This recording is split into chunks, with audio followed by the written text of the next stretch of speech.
Hello and welcome to Appliance Master Live. I'm Bill, and again this week's Kari, and joining us today is one of our favorite technicians, Tom. Say hello to the people, Tom. Hello to the people. Yeah. Today we're going to be talking about outdoor grills. It's getting to be that time of year where people are using them more.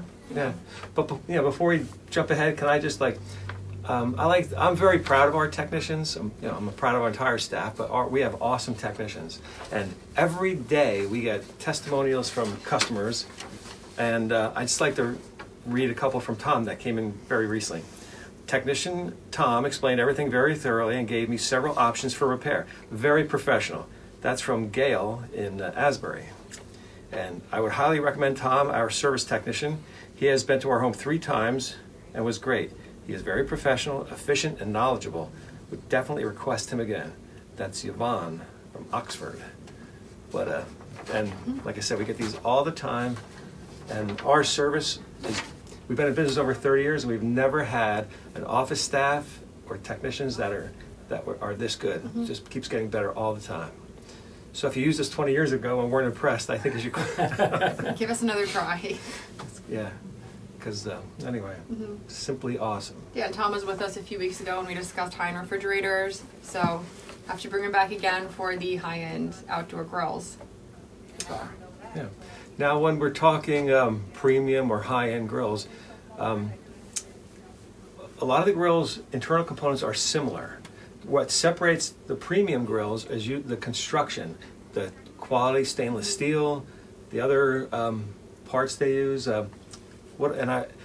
I came across this in our warehouse. We have a Viking burner assembly. Now this is probably one of at least 3, maybe 4 or 5 burners that you have in a typical grill. Well, this thing, it weighs 7 pounds.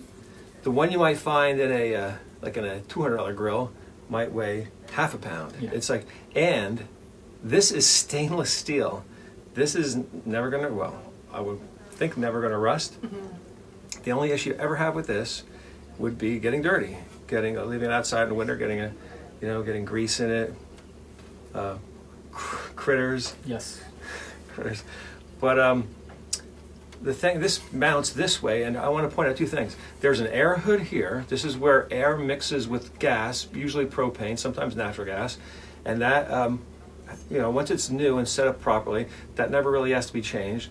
But and the other component on here are these little holes that, I don't know if you can see them, but there's holes where the gas will come out, that'll ignite, the flame will shoot up, heats up this top, and again, being a premium grill, this is going to kind of like block the flame a little bit so it doesn't go straight to your food. And the maintenance with this thing over the winter is that spiders, any other kind of, I usually stink bugs. Stink bugs, that's right. Yeah. They're everywhere. But spiders can get in here, and they'll climb in here, and they put their egg pouches in there, and just a little bit of a blockage here can create all kinds of havoc. And yeah, we've been getting a lot of calls from customers, requesting yearly grill maintenance where the technician will go in, look at all the different components, clean it off, make any kind of recommended replacements of the functional parts as well as the cosmetic parts. I know you're working on a wolf grill the other day and they wanted all the grates replaced. Yes, yeah. I do a couple of customers. I have maintenance packages that I'll do, and it's essentially just making sure everything is operational before the first big barbecue of the year. So that's checking your burners to make sure that there's no spiders that got in there, no stink bugs. I know the one year I had a squirrel that stored a bunch of acorns in the grill. Things that you're not going to know unless you take it apart. Make sure the grease trap is cleaned. You got to be careful too, because I'm just holding this. Like, you can get cut on this. Oh thing. yeah. This thing's sharp. So anyway, sorry to interrupt. No, you're fine. And yeah, absolutely. It's another reason why it might not be a bad idea to have us come out and take care of it, because if you go reaching in, that thing's nice and shiny, but once it gets a little dirty, you're not going to realize how sharp things might be underneath there. And it can be tedious to clean out these holes. If you have there's got to be hundreds on this one burner. And multiply that by 3 or 4 burners. Yeah. So you got to have the right tools and time. It needs a little bit of time and patience. Patience. Tom's got plenty of patience. Yeah, the maintenance thing is key. You set it up. We can come out every year around this time, as soon as the weather's good for us to come out and actually work on them, and make sure that the grease traps are clean. Make sure that the orifices are clean. The burner tubes are free of any obstructions. And basically make sure that everything is in working order before your first picnic and you realize there's a problem. And you know what's interesting is although these are premium grills, like almost all grills now have batteries, like 9-volt batteries, Yes. AA batteries Good for point. the igniters, for lights, and this is actually from a Viking, I believe. It's either a Viking or a Lynx. Has a 9-volt battery inside of this, and I think probably everybody out there has seen 9-volt batteries indoors. They swell, they leak. Outdoors with temperature, exposed to temperatures and weather. Yeah, more so. Yeah, it's like, and even the contacts in these the compartments, you know, get corroded. And again, you may not care much about the light in your grill, but they rely on these for ignition. So, so keeping that clean and, you know, well maintained is an issue too. And then the different types of igniters that are in there tend to get Yeah. a little grungy. And although the main body of the grills are really sturdy, these igniters, although I think this is a Lynx igniter, is comparatively for grills, this is very sturdy. Like this will get a voltage in here, battery powers a device, spark ignition, that sends voltage here and sparks. But again, these get dirty, they need to be cleaned, they need to be adjusted in order for it to, you know, ignite properly. Because how many times have you listen to me, product of New Jersey education in public schools. When you'll light like 1 or 2 burners, and you think you lit the 3rd one or more, and you haven't, and it's just pouring gas out. Yeah. Yeah, you don't want that surprise. So it's a safety issue as well. I don't know if you have anything to add, but No, a lot of times you'll have a problem with they'll just get a little bit misaligned. And all it takes is just a little bit of an adjustment and you can get them sparking for you again. I've had many customers who have replaced batteries and that's still not it, and they just resorted to using a lighter to light their $3,000 grill. Yeah. And it's just an adjustment, and all of those things can be easily checked and replaced. and something that customers may not anticipate is because that style igniter needs good ground, a good earth ground. So a wire, this is a grounding wire that goes from the chassis to the spark module, and it's like you might have a loose ground wire, a dirty one, or one that's totally missing, or a squirrel ate it. Or I was going to say, yep, something chewed through it. Yeah. Not to mention mice. I mean, they're everywhere. But something that you can overlook like this. And dads out there who would rather probably be doing anything on a weekend. I mean, you want to come home from golf or fishing or whatever, or your other chores, and turn the grill on, throw a steak on, have it work, and be the hero, because that's what men do, right? They're grill heroes? No? Yes. I guess women are too, but the dad, you don't want to be taking the grill apart and working on it, because Tom needs something to do Monday through Friday. Well, and I think it's important too to make sure that you're getting the right parts for your appliance, especially if it's high end and you use it a lot. You want to make sure that you have the right things inside of it. Otherwise, it's probably not going to work as great. Yeah, and also you got to be careful. There's also aftermarket manufacturers of parts, which look kind of like your parts and are cheaper. And I'll tell you, they may be a little bit off size, but they're definitely, if you have a Viking, a Wolf, or a Lynx, something like that, you can almost guarantee that they're not going to be at the quality stainless steel that you need. So original parts are definitely an important thing that we promote.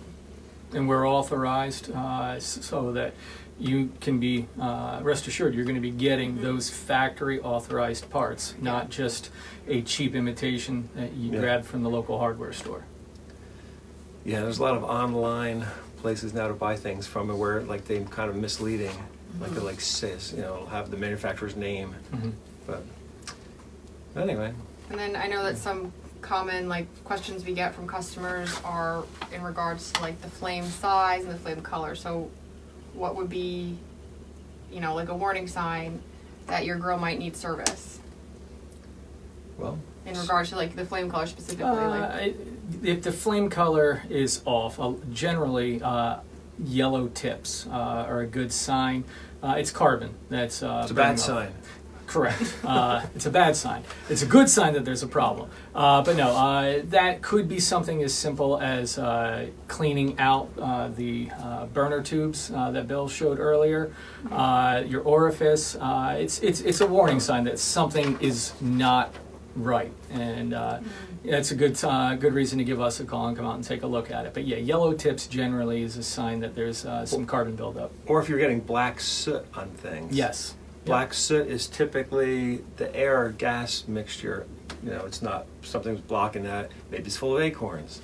Who knows? But it's like if you're not getting the right airflow into the burner, you'll get, you know, soot for sure.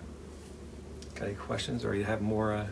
Then another question that's pretty common is people calling with the paint peeling on the inside of the lid. Well, that's unusual. If you have a stainless steel lid, there is no paint on it. Yeah, so it's usually some kind of carbonized grease that's really becomes, you know, it'll build up. It'll look like paint. It may chip off, but that's cooking products in there, like smoking grease. So have your grill cleaned, have the maintenance checked out for it. And I don't know if there's anything else that you have over there.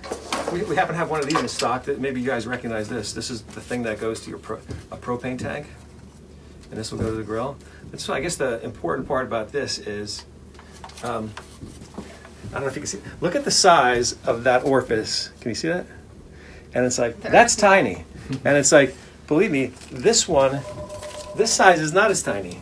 And when you're not using your grill, like more times than not, we see, you know, spiders, very tiny, small spiders climb in there, and you know, we'll clog this. I mean, it'll still work mostly, but it'll be, you know, odd. And that's just one thing that you should check, you know, on a service. Yep. Probably replace it every couple of years or so, right? Normally, something like that you can just clean out all the time, but you know, unless it's extreme. I mean, I guess it's rubber, so I guess animals could chew on that. We've seen sure, lots of crazy things. You know, I have a groundhog in my backyard that I think is chewing on my grill, so that's a different issue. Yes. Well, anything else? I don't know. Do you, Tom? No, that's it. Just get a scheduled maintenance, your yearly maintenance, and all the hard work is done, and you can come home and, like Bill said, just throw a steak on the grill, be the hero, and not have to worry about anything. Yeah, well, thanks for joining us again, Tom. Absolutely. I'm sure we'll have you back. Absolutely. Then thanks for watching. If you liked the video, don't forget to share it with your friends and family. And then we'll see you next week, right? Well, Kari won't see you next week. She's going on vacation, so I don't know what we're going to do. We're going to try to, you know, we're going to do this shoot from, what, Carousel or somewhere in the... Yeah, have someone will come in and take my place. All right. Well, it won't be the same, but, you know. All right. See you next week.